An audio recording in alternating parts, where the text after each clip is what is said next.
Hello विद्यार्थियों, स्वागत है आपका मेरे YouTube channel Raghav sir science में। आज हम लोक शिक्षण संचालनालय मध्य प्रदेश द्वारा प्रकाशित की गई प्रश्न बैंक में से अध्याय 2 अम्ल क्षारक एवं लवण के महत्वपूर्ण वस्तुनिष्ठ प्रश्नों को समझेंगे। ये प्रश्न वार्षिक परीक्षाओं में पूछे जाएंगे, अतः इस वीडियो को आप पूरा और मन लगाकर देखें। चलिए शुरुआत करते हैं हम पहले वस्तुनिष्ठ प्रश्न से। निम्नलिखित में से कौन सा लवण क्रिस्टलन जलयुक्त नहीं है? पहले हमें यह समझना पड़ेगा क्रिस्टलन जल होता क्या है। किसी जल योजित यौगिक या लवण के इकाई सूत्र में जल के निश्चित अणुओं की संख्या को क्रिस्टलन का जल कहते हैं।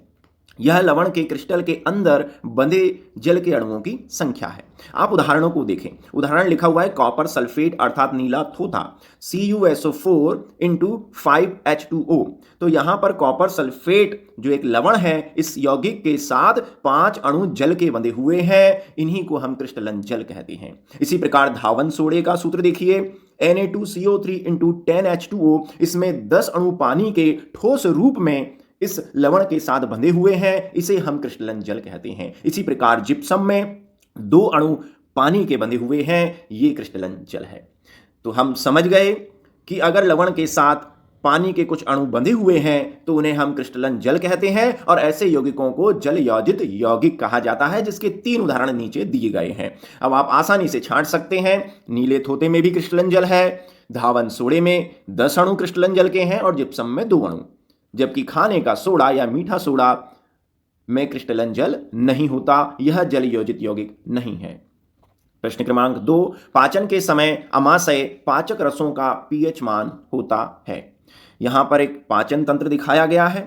पाचन तंत्र में से अमाशय को अलग से दिखाया गया है। अमाशय के अंदर एक पाचक रस निकलता है, जिसे हम अमाशय या जठर रस कहते हैं। इसका pH मान अम्लीय 1.2 के आसपास होता है, क्योंकि जठर रस में प्रबल अम्ल HCl मौजूद रहता है, जो भोजन के सूक्ष्म अणुओं को नष्ट करने के साथ साथ भोजन को पचाने में भी मदद करता है। तो आप समझ गए होंगे जठर रस का pH मान 1.2 अर्थात 7 से कम होता है। तो विकल्प A हमारा सही है। प्रश्न क्रमांक 3, निम्नलिखित में से कौन सा एक क्षारक नहीं है? तो क्षारकों की पहचान हम 4 तरीके से कर सकते हैं, जिसका उल्लेख मैं नीचे कर रहा हूं। पहला तरीका, क्षारक या क्षार ऐसा पदार्थ है जो जलीय माध्यम में OH ऋण आयन देता है। क्षारक के जलीय विलयन में अगर हम लाल लिटमस पत्र डालें तो वह नीला हो जाता है। क्षारक अम्ल से क्रिया कर उसे उदासीन कर देते हैं। क्षारक का जलीय विलयन विद्युत का सुचालक होता है। तो यहां पर 4 यौगिक दिए गए हैं, इनमें से 3 यौगिक A, B और S क्षार हैं, क्योंकि ये चारों गुण प्रदर्शित करेंगे। लेकिन जो दा है C2H5OH, जिसे हम अल्कोहल भी कहते हैं, इसमें OH समूह है, लेकिन यह क्षार नहीं है, क्योंकि ये जल में घुलकर ना तो OH ऋण आयन देगा। अगर मैं इस यौगिक या इस अल्कोहल के अंदर लाल लिटमस पत्र डालूं तो वो नीला भी नहीं होगा। साथ ही साथ C2H5OH अर्थात अल्कोहल के जलीय विलयन में से विद्युत धारा नहीं बहती। तो भले इसमें OH समूह है, लेकिन ये क्षार नहीं है। विकल्प द सही है। प्रश्न क्रमांक 4, बेकिंग पाउडर बनाने में प्रयुक्त अवयवों में से एक अवयव सोडियम हाइड्रोजन कार्बोनेट है, दूसरा अवयव क्या होगा? चलिए हम आपको दिखाते हैं। यहां पर बेकिंग सोडा भी दिया हुआ है और बेकिंग पाउडर भी दिया हुआ है। बेकिंग सोडे को हम मीठा सोडा कहते हैं। ये इन दोनों का ही उपयोग हम अक्सर खाद्य पदार्थों में करते हैं। बेकिंग सोडा और बेकिंग पाउडर दोनों ही खाने को फुलाने के लिए काम में लिए जाते हैं। दोनों रेसिपी में कार्बन डाइऑक्साइड गैस पैदा करते हैं, जिससे एयर बबल बनते हैं और रेसिपी फूलकर स्पंजी हो जाती है। लेकिन दोनों एक जैसे होते हुए भी एक दूसरे से अलग हैं। अगर मैं केवल मीठा सोडा या बेकिंग सोडे का खाने में उपयोग करूं तो खाना अर्थात केक कड़वा हो जाएगा, लेकिन अगर बेकिंग पाउडर का उपयोग करूं तो ऐसा नहीं होगा। इसलिए अक्सर हम केक बनाने में मीठे सोडे या बेकिंग सोडे की जगह बेकिंग पाउडर का उपयोग करते हैं। क्यों? बेकिंग पाउडर से केक कड़वा क्यों नहीं होता? क्योंकि बेकिंग पाउडर में एक खाद्य अम्ल मिला होता है। हम घर पर भी आसानी से बेकिंग सोडे में एक खाद्य अम्ल मिलाकर बेकिंग पाउडर बना सकते हैं। अब देख लीजिए 4 अम्ल दिए गए हैं, इनमें से खाद्य अम्ल कौन सा है? हाइड्रोक्लोरिक अम्ल और सल्फ्यूरिक अम्ल, ये प्रबल अम्ल हैं, इन्हें खाया नहीं जा सकता। एसिटिक अम्ल और टार्टरिक अम्ल, ये दोनों खाद्य अम्ल हैं। लेकिन एसिटिक अम्ल या जिसे हम विनेगर या सिरका कहते हैं, ये द्रव रूप में पाया जाता है, जिसे हम बेकिंग पाउडर में नहीं मिला सकते। टार्टरिक अम्ल ये ठोस रूप में मिलता है, इसे आसानी से हम बेकिंग सोडे में मिलाकर बेकिंग पाउडर में बदल सकते हैं। तो बेकिंग पाउडर में मिलाया गया खाद्य अम्ल है टार्टरिक अम्ल। प्रश्न क्रमांक 5, अपच का उपचार करने के लिए निम्न में से किस औषधि का उपयोग होता है? तो अपच को समझें पहले। अपच, जब हम बहुत अधिक खाना खा लेते हैं, लेट खाना खाते हैं, गरिष्ठ या तला हुआ खाना खाते हैं, तो हमें अपच की समस्या हो जाती है। इस समस्या में हमें भूख नहीं लगती, खट्टी डकारें आती हैं, पेट और छाती में जलन होती है, गैस बनती है। पेट की इस अम्लता को दूर करने के लिए हम इस अम्ल को उदासीन करने वाले पदार्थ जो क्षारीय प्रकृति के होते हैं ग्रहण करते हैं या लेते हैं। उन पदार्थों को हम प्रति अम्लनाशक या एंटासीड कहते हैं। अब पेट में अम्ल बढ़ गया, उससे अपच हो रही है, पेट में जलन हो रही है। अगर हम पेट की जलन को शांत करना चाहते हैं तो इस अम्ल को उदासीन करने वाला क्षार हमें पीना पड़ेगा। वो मीठा सोडा भी हो सकता है और वो मिल्क ऑफ मैग्नीशिया भी हो सकता है। इस प्रकार की एक हमें एंटासिड दवाई पीना पड़ेगी। तो अपच का उपचार किससे होगा? अपच का उपचार करने वाले पदार्थ को हम कहते हैं प्रति अम्लनाशक या एंटासिड। प्रश्न क्रमांक 6, टमाटर में कौन सा अम्ल उपस्थित होता है? तो आपको एक जो तालिका दिखाई दी जा रही है, इस तालिका को याद कर लें। इसमें पदार्थ और उसमें मौजूद अम्ल का नाम लिखा हुआ है। इसमें से कोई सा भी अम्ल आपको वस्तुनिष्ठ रिक्त स्थान या जोड़ी के रूप में पूछा जा सकता है। तो यहां पे गौर से देखें, यहां पर एसिटिक अम्ल में एसिटिक अम्ल जो है वो दिया गया है, लेकिन ये सिरके में मिलता है। साइट्रिक अम्ल देखें, ये नींबू में मिलता है। टार्टरिक अम्ल देखें, ये इमली में मिलता है। हमसे पूछा टमाटर में कौन सा अम्ल मिलता है, तो आप समझ गए होंगे ऑक्सैलिक अम्ल टमाटर में पाया जाता है। तो विकल्प नंबर ब हमारा सही है। प्रश्न क्रमांक 7, सोडियम कार्बोनेट एक क्षारीय लवण है क्योंकि यह निम्नलिखित का लवण होता है। तो मैं आपको बताना चाहूंगा, लवण 3 प्रकार के होते हैं: अम्लीय लवण, क्षारीय लवण और उदासीन लवण। अगर लवणों के बारे में पढ़ना है तो मेरे चैनल को सब्सक्राइब करें, वहां पर लवण और उनके प्रकारों का एक वीडियो दिया गया है। हम बढ़ते हैं क्षारीय लवण की ओर। क्षारीय लवण, आप जानते हैं कि लवण अम्ल और क्षार को मिलाने से बनता है, लेकिन यह लवण क्षारीय लवण है, अर्थात इस लवण में क्षारीय प्रकृति है। अगर मैं इस लवण के जलीय विलयन में लाल लिटमस पत्र डालूं तो नीला हो जाएगा। तो ये लवण क्षारीय क्यों है? क्योंकि यह दुर्बल अम्ल और प्रबल क्षार के मिलने से बना है। अम्ल दुर्बल है और क्षार प्रबल है, यानी क्षार की ताकत ज्यादा है, इसलिए बनने वाला लवण क्षारीय लवण है। उदाहरण दिए गए हैं। हमसे पूछा गया है सोडियम कार्बोनेट अर्थात Na2CO3। लवण आयनिक यौगिक होते हैं। जब इन्हें पानी में घोला जाता है तो ये अपने धन और ऋण आयनों में टूट जाते हैं। धन आयन है Na धन आयन। धन आयन हमेशा क्षार से आता है, तो इसका संगत क्षार हो जाएगा NaOH। और जो ऋण आयन है वो हमेशा अम्ल से आता है, तो CO3 ऋण आयन का अम्ल हो जाएगा H2CO3। तो आप देखें कि Na2CO3 को बनाने वाला क्षार NaOH और अम्ल H2CO3 है। इसमें NaOH प्रबल है, क्योंकि क्षार प्रबल है इसलिए इस लवण में क्षारीय गुण है। तो सोडियम कार्बोनेट क्षारीय लवण क्यों है? क्योंकि यह दुर्बल अम्ल और प्रबल क्षार के मिलने से बना है। प्रश्न क्रमांक 8, अम्लों के लिए कौन सा कथन सत्य है, अर्थात अम्लों में कौन से गुण होते हैं हमें बताना है। अम्ल, आप नींबू को दिमाग में रखें हमेशा। नींबू एक अम्लीय पदार्थ है, इससे आप अम्ल के गुणों का पता लगा सकते हैं। तो नींबू को लिया और हमने हमारी जिह्वा पर उसकी कुछ बूंदें डाली तो यह स्वाद में खट्टा लगा। तो अम्ल का पहला गुण हमें पता चल गया कि अम्ल स्वाद में खट्टे होते हैं। और अगर इस नींबू का रस निकालकर मैं उसमें लिटमस पत्र डालूं नीले रंग का, तो वह नीला लिटमस पत्र लाल हो जाएगा। तो इस प्रकार हमें पता चल गया कि अम्ल के गुण कौन कौन से हैं। सही विकल्प है द, खट्टा स्वाद और नीले लिटमस को लाल कर देना। प्रश्न क्रमांक 9, पीएच स्केल की परास है। पीएच स्केल आप सभी ने देखी होगी, आपकी किताबों में बनी हुई है, आपकी प्रयोगशाला में भी ये मिल जाएगी। पीएच स्केल को गौर से देखें तो आप पाएंगे कि इसमें 0 से लेकर 14 तक कुल बराबर 15 खाने होते हैं। इसमें जो मध्य का खाना है 7वां, जो हल्के हरे रंग का है, ये उदासीन पीएच को दर्शाता है। पानी का पीएच 7 होता है। अगर किसी विलयन का पीएच 7 से कम है तो वह अम्लीय, और किसी विलयन का पीएच 7 से अधिक है तो वह विलयन क्षारीय होगा। तो हमसे तो केवल इतना पूछा गया है कि पीएच स्केल की परास कितनी होती है, तो आपको सही उत्तर मिल गया विकल्प नंबर ब, 0 से 14 कुल बराबर 15 खाने। प्रश्न क्रमांक 10, एक शब्द में उत्तर दीजिए। अलग तरह के प्रश्न अब आ गए हैं। विरंजक चूर्ण का सूत्र लिखिए। ये प्रश्न बैंक का पहला प्रश्न है और मैंने प्रश्न बैंक का छठा प्रश्न भी यहां पे लिख दिया है। विरंजक चूर्ण के निर्माण में कौन से पदार्थ का उपयोग होता है, क्योंकि ये दोनों एक दूसरे से जुड़े हैं। चलिए हम देख लें पहले विरंजक चूर्ण क्या होता है। ये देखिए बाजारों में आता है, पन्नियों में, पैकेटों में बंद, इस पे भी सूत्र लिखा हुआ है। व्यंजक चूर्ण या ब्लीचिंग पाउडर। ब्लीचिंग पाउडर या व्यंजक चूर्ण का रासायनिक नाम कैल्शियम ऑक्सीक्लोराइड CaOCl2 है। शुष्क बुझे हुए चूने पर क्लोरीन गैस प्रवाहित कर इसका उत्पादन किया जाता है। वस्त्र व कागज उद्योगों में विरंजक के रूप में इसका प्रयोग होता है। अर्थात ब्लीचिंग पाउडर जो है वो वस्त्र, कागज, कपड़ा, ऊन इत्यादि का रंग उड़ाने में मदद करता है। इसके अलावा ब्लीचिंग पाउडर कीटाणुनाशक है। यह जल को साफ करके जल के कीटाणुओं को भी नष्ट कर देता है। तो व्यंजक चूर्ण का सूत्र याद हो गया, समीकरण में लिखा हुआ है CaOCl2। इसका रासायनिक नाम भी पूछा जा सकता है, कैल्शियम ऑक्सीक्लोराइड। प्रश्न क्रमांक 6 में देखिए, विरंजक चूर्ण के निर्माण में कौन से पदार्थ का उपयोग होता है? तो विरंजक चूर्ण का निर्माण बुझे हुए चूने और क्लोरीन गैस से किया जाता है। तो हमारा उत्तर आ गया, बुझे हुए चूने एवं क्लोरीन गैस से हम विरंजक चूर्ण का निर्माण कर सकते हैं और उस संयंत्र को कहते हैं हेज़न-क्लेवर संयंत्र। चलिए बढ़ते हैं प्रश्न क्रमांक 2। एक शब्द में उत्तर देना है हमें। धातु हाइड्रोजन कार्बोनेट अम्ल से क्रिया करके किसका निर्माण करता है? तो पहले आप इस समीकरण को देखें। यहां पर धातु हाइड्रोजन कार्बोनेट लिखा हुआ है, अर्थात किसी धातु का हाइड्रोजन कार्बोनेट के साथ बना यौगिक। तो यहां पर सोडियम धातु का यौगिक है। देखिए आप, सोडियम धातु NaHCO3 के साथ जुड़ी हुई है। तो यह है सोडियम धातु का हाइड्रोजन कार्बोनेट, जिसे हम NaHCO3 सोडियम हाइड्रोजन कार्बोनेट या मीठा सोडा कहते हैं। अम्ल से क्रिया करा रहा हूं, HCl एक अम्ल है, क्रिया हुई। आगे देखिए उत्पाद में क्या क्या बन रहा है।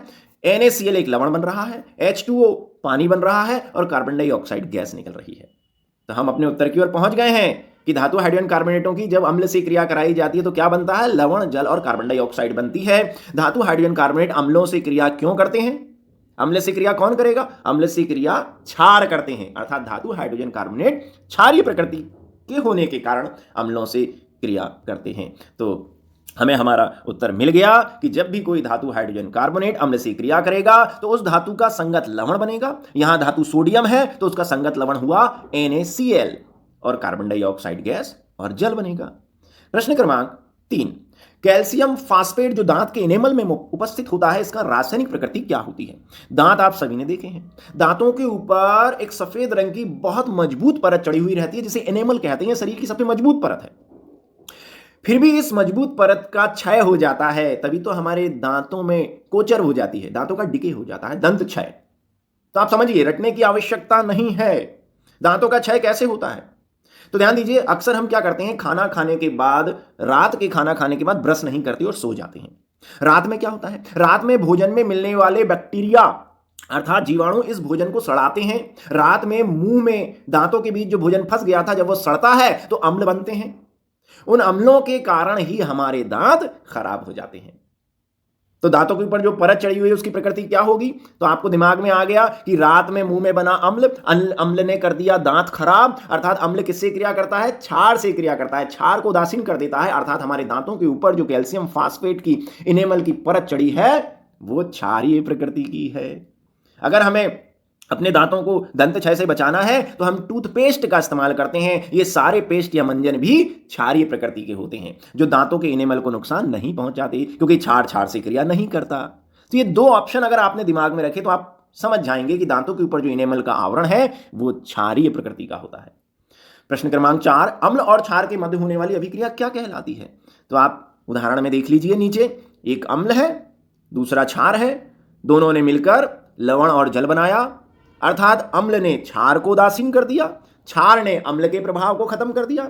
इस प्रकार जब भी हम अम्ल और क्षार बराबर बराबर मात्रा में मिलाएंगे, ये एक दूसरे के प्रभाव को समाप्त कर देंगे, लवण और जल बनाएंगे। इस क्रिया को कहते हैं उदासीनीकरण क्रिया। प्रश्न क्रमांक 5, रंग में परिवर्तन के द्वारा सूचक हमें यह बताते हैं कि कोई पदार्थ अम्ल है या क्षारक। कुछ ऐसे भी पदार्थ होते हैं जिनकी गंध अम्लीय या क्षारीय माध्यम में भिन्न हो जाती है। ऐसे पदार्थों को क्या कहते हैं? ध्यान दीजिए, आपने प्रयोगशाला में प्रयोग किया होगा अम्ल और क्षार की पहचान, जहां आपने लिटमस पत्र का उपयोग किया। लिटमस पत्र रंग बदल कर अम्ल और क्षार की पहचान कराता है। लिटमस पत्र अगर लाल रंग का है और अगर वो नीले रंग का हो गया है तो वो विलयन क्षार होता है, और अगर नीले रंग का लिटमस पत्र लाल रंग का हो गया है तो वो अम्ल होता है। तो लिटमस पत्र रंग परिवर्तन करके हमें अम्ल और क्षार की पहचान कराते हैं। लेकिन कुछ बच्चे ऐसे हैं जो देख नहीं सकते, अंधे बच्चे हैं, तो वो अम्ल क्षार की पहचान कैसे करेंगे? तो चलिए हम आपको समझाते हैं। यहां पर 3 चीजें दिखाई जा रही हैं, वनीला एसेंस, लौंग का तेल और प्याज का रस। इन तीनों पदार्थों को किसी एक पदार्थ को हमने एक परख नली में ले लिया, या तो हम परख नली में वनीला एसेंस ले लेंगे, या लौंग का तेल बाजार में आता है उसकी कुछ बूंदें ले लेंगे, या प्याज का रस निकाल लेंगे और उसमें डालेंगे अम्ल। अम्ल डालने के बाद हम इस परख नली की गंध को सूंघेंगे, नाक के पास ले जाएंगे, तो हमें गंध महसूस होगी। अगर इसमें वनीला एसेंस है तो वनीला की गंध आएगी, लौंग का तेल है तो लौंग की गंध आएगी, अगर प्याज का रस है तो प्याज की गंध आएगी।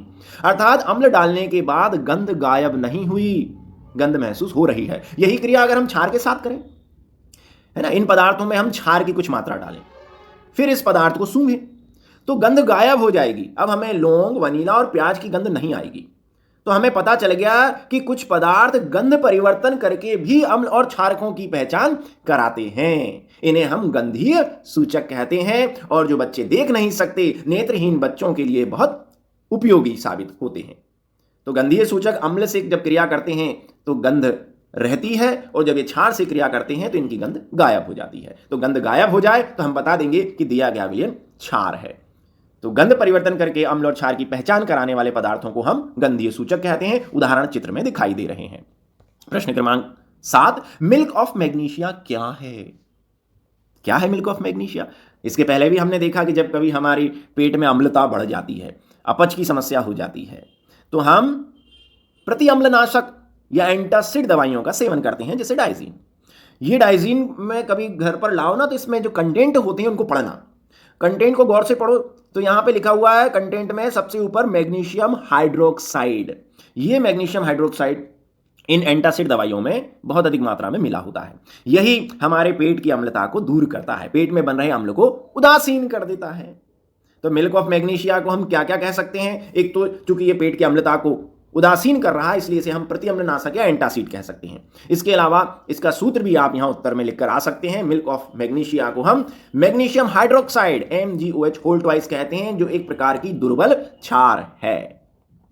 प्रश्न क्रमांक लीजिए, रिक्त स्थानों पे आ गए हम, रिक्त स्थान की पूर्ति कीजिए। साकीय पौधे या नेटल के डंक में अम्ल उपस्थित होता है। नेटल का पौधा आप सभी ने देखा होगा, इसकी पत्तियों पर बारीक बारीक दंत होते हैं, दंत या कांटे होते हैं छोटे छोटे। आप देखिए इसकी पत्तियों पर बारीक बारीक सुई जैसे कांटे होते हैं, इसको हम बिच्छू घास भी कहते हैं। अगर नेटल के पौधे की पत्तियों में डंकनुमा बालों से मैथनोइक अम्ल या फॉर्मिक अम्ल निकलता है, जो जानवरों द्वारा स्वयं को खाए जाने से बचाता है। अर्थात नेटल का पौधा जानवरों से अपनी रक्षा कर रहा है, आत्मरक्षा। जानवर इसको नहीं खाएगा क्योंकि इसके कांटों से निकलेगा अम्ल, जिससे जानवरों को पड़ेगी जीवान में जलन। अगर हम इनके संपर्क में आ जाएं तो हमारी भी त्वचा पर बहुत जलन होने लगती है, खुजली होने लगती है। अगर हम इसे शांत करना चाहते हैं तो हमें इस पर कोई क्षारीय पदार्थ जैसे बेकिंग सोडा या साबुन लगाना पड़ता है। तो इस प्रकार हमें पता चल गया कि जो नेटल का पौधा है उसकी पत्तियों में जो दंश होते हैं उनसे एक अम्ल निकलता है, उस अम्ल से जलन पड़ती है, जानवर उसको नहीं खाता। उस अम्ल का नाम है मैथनोइक अम्ल या फॉर्मिक अम्ल। यही अम्ल चींटियों और मधुमक्खियों के डंक में भी पाया जाता है। प्रश्न क्रमांक 2, अगला रिक्त स्थान, कठोर जल को मृदु करने के लिए यौगिक का उपयोग होता है।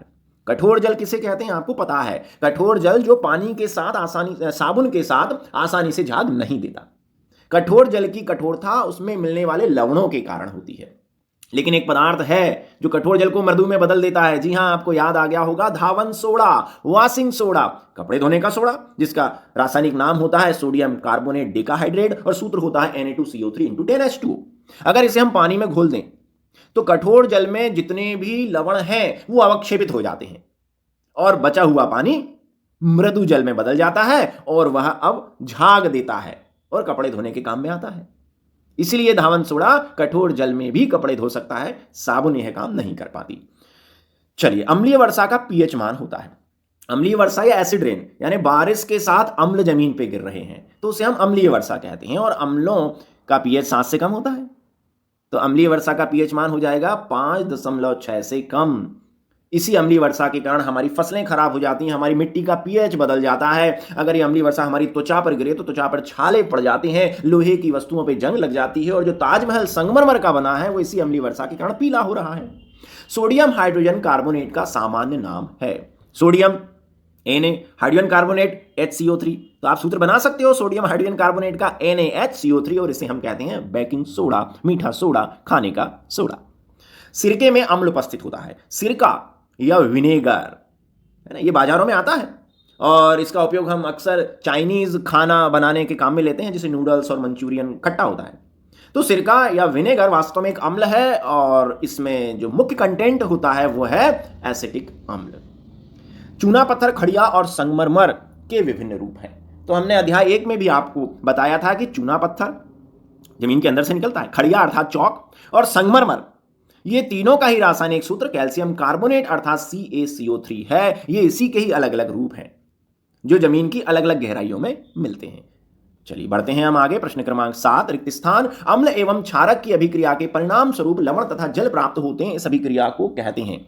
सभी को पता है अम्ल और क्षार एक दूसरे को उदासीन करते हैं, इस क्रिया को उदासीनीकरण अभिक्रिया कहते हैं। अधात्विक ऑक्साइड प्रकृति के होते हैं। अब अधात्विक ऑक्साइड अर्थात अधातु का ऑक्साइड किस प्रकृति का होगा? अम्लीय होगा या क्षारीय? रटना नहीं है, भूल जाओगे, गलत लिख के आओगे। समझो, मैं आपको समझाता हूं। हम एक अधातु ले लेते हैं। कार्बन एक अधातु है और इसका ऑक्सीजन के साथ बना यौगिक कार्बन डाइऑक्साइड है। तो हमें एक अधात्विक ऑक्साइड लेना है अर्थात अधातु का ऑक्सीजन के साथ बना यौगिक। तो मैंने कार्बन एक अधातु ले ली और ऑक्सीजन के साथ बना यौगिक कार्बन डाइऑक्साइड हो गया। अब इसको मैंने पानी में घोला, समीकरण में दिख रहा है CO2 धन H2O। पानी में घोला तो क्या बना उत्पाद में? H2CO3। H2CO3 एक अम्ल होता है, दुर्बल अम्ल होता है, इसे अपन कार्बनिक अम्ल भी कहते हैं। तो जब कार्बन डाइऑक्साइड को पानी में घोला जाता है तो अम्ल बनता है, अर्थात कार्बन डाइऑक्साइड किस प्रकृति का हुआ? अम्लीय प्रकृति का, क्योंकि पानी में घुलकर अम्ल बना रहा है। चलो अगली लाइन देखिए आप। यहां पर मैंने क्या किया, अब कार्बन डाइऑक्साइड की क्षार से क्रिया कराई। आपको दिख रहा है समीकरण में क्षार NaOH। अगर कार्बन डाइऑक्साइड की क्षार से अभिक्रिया कराई जाए तो एक उदासीनीकरण अभिक्रिया होगी, लवण तथा जल बनेगा। बन रहा है लवण और जल भी बन रहा है।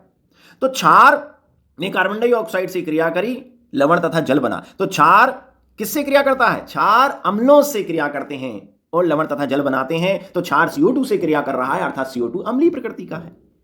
तो जितने भी अधात्विक ऑक्साइड होते हैं ये पानी में घुलकर अम्ल बनाते हैं तथा क्षारों को उदासीन कर देते हैं, अर्थात अधात्विक ऑक्साइडों की प्रकृति होती है अम्लीय या एसिडिक। अगला प्रश्न, प्रश्न क्रमांक 9, रिक्त स्थान। लिटमस विलयन जब ना तो अम्लीय होता है ना ही क्षारीय होता है, तब यह किस रंग का होता है बताना है। तो मैं आपको बताना चाहूंगा कि लिटमस एक प्रकार का रंग या डाई है जिसे लाइकेन नामक ऑर्गेनिज्म अर्थात फंगस तथा सहवाल के सहजीवी पौधे से प्राप्त किया जाता है। लिटमस मूल रूप से बैंगनी रंग का होता है। तो लाइकेन आपको दिख रहा है यहां पे, इस लाइकेन में से एक्सट्रैक्ट या रस निकाला जाता है, उस बैंगनी रस को ही हम लिटमस विलयन कहते हैं। और उसमें जो शाही सोखता कागज होता है ना, उसमें डुबाकर सुखा लेते हैं तो लिटमस पत्र बन जाता है। तो मूल रूप से जो लिटमस विलयन है वो बैंगनी रंग का होता है, जब वो ना तो अम्ल होता है ना क्षार, अर्थात उदासीन लिटमस विलयन हमेशा बैंगनी रंग का ही होता है। अगले प्रश्न की ओर बढ़ते हैं। जब धातु अम्ल से हाइड्रोजन परमाणुओं का हाइड्रोजन गैस के रूप में विस्थापन करती है तब जो यौगिक बनता है उसे रिक्त स्थान कहते हैं। तो आप सभी इस चित्र को देखें।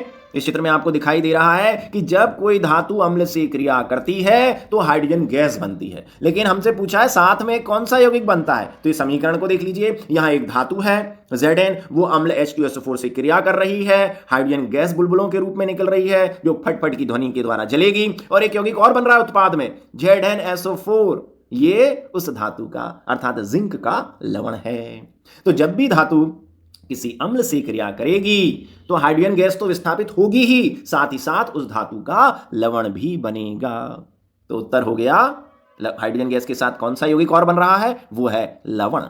चलिए बढ़ते हैं हम अंतिम प्रश्न की ओर। प्रश्न बैंक में पूछी गई सही जोड़ी, ये भी आ सकती है 5 नंबर में, बहुत सरल है। लीजिए हम सही जोड़ी मिलाते हैं। खट्टे दूध या दही में हमें बताना है क्या होता है। तो खट्टे दूध या दही में क्या होगा? अम्ल, तभी तो वो खट्टा है। और कौन सा अम्ल होगा? अब यहां पर 2 अम्ल लिखे हुए हैं, मेथेनोइक और लैक्टिक। तो हमेशा याद रखो दूध में लैक्टिक शुगर या शर्करा पाई जाती है जो लैक्टोबैसिलस नामक सूक्ष्म जीवाणुओं के द्वारा लैक्टिक अम्ल में बदल जाती है, तभी तो दूध खट्टा हो जाता है। तो खट्टे दूध में मिलने वाला अम्ल है लैक्टिक अम्ल। मेथेनोइक अम्ल तो डंक में मिलता है, नेटल पौधे, चींटी और मधुमक्खी के। चींटी के डंक में, ये लीजिए मेथेनोइक अम्ल, इसे हम फॉर्मिक अम्ल भी कहते हैं। नींबू के रस का पीएच मान, अभी हमने चित्र में देखा था, नींबू का रस खट्टा होता है, खट्टे पदार्थों का पीएच मान 7 से कम होता है। सोडियम हाइड्रोक्साइड विलयन का पीएच, सोडियम हाइड्रोक्साइड का सूत्र होता है NaOH, इसमें OH समूह जुड़ा हुआ है, अर्थात ये क्षार है और क्षार का पीएच 7 से अधिक होता है। क्षारक, क्षारक किन्हें कहते हैं? अब एक ऑप्शन बचा है, उसे यहां पे लिख दीजिए। 4 सही मिला लिए पांचवा भी अपने आप सही होगा। क्षारक वास्तव में क्या होते हैं? क्षार को अगर पानी में घोल दो तो फिर उन्हें क्षारक कहते हैं। अर्थात किसी क्षार का जल में जो विलयन बनता है वो क्षारक कहलाता है। तो क्षारक जल में घुलनशील होता है। सही जोड़ी हमारी पूरी हुई। उम्मीद है ये वीडियो आपको पसंद आया होगा। इसे अपने मित्रों को शेयर करें तथा ऐसे ही अन्य वीडियो को देखने के लिए मेरे चैनल को सब्सक्राइब करें। हम शीघ्र ही मिलेंगे प्रश्न बैंक के अध्याय 3 के वस्तुनिष्ठ प्रश्नों के साथ। तब तक के लिए गुड बाय। Thank you.